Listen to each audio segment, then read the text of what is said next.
చాలామంది నోటి దుర్వాసనతో ఎక్కువ బాధపడతారు. నోటి దుర్వాసన వల్ల ఇబ్బంది పడుతూ నలుగురిలో మాట్లాడలేక, అందరిలో కలవలేక చాలా ఇబ్బంది పడుతూ ఉంటారు. ఈ నోటి దుర్వాసనకు మెయిన్ కారణాలు అవి తగ్గే మార్గాలు చెప్తాను. దుర్వాసనకు దంతాలు, చిగుళ్ళు, ఆహార పదార్థాలు సరిగ్గా తిన్న తర్వాత పదార్థాలు కూడా కొన్ని రకాల ఆహార పదార్థాలు కూడా కారణం కావచ్చు. సరిగ్గా బ్రష్ చేసుకోకపోవడం, ఎక్కువగా నలుగురిలో సరిగ్గా మాట్లాడలేకపోవడం, సరిగ్గా అందరితో కలవలేకపోవడం కూడా జరుగుతుంది. తగ్గించుకోవడానికి ఎక్కువగా మధ్యలో ఇరుక్కున్న ఆహారాన్ని బ్యాక్టీరియా పట్టకుండా ఎప్పటికప్పుడు శుభ్రం చేసుకోవాలి. తిన్న తర్వాత ఖచ్చితంగా మర్చిపోకుండా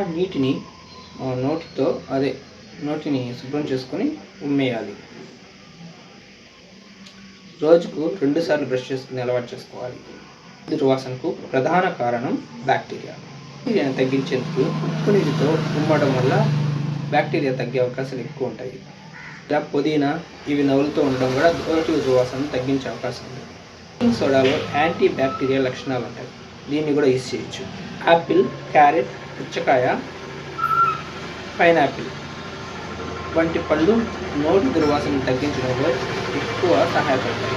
దీన్ని తినడం వల్ల నోటి దుర్వాసన తగ్గుతుంది. అంతేకాదు నోరు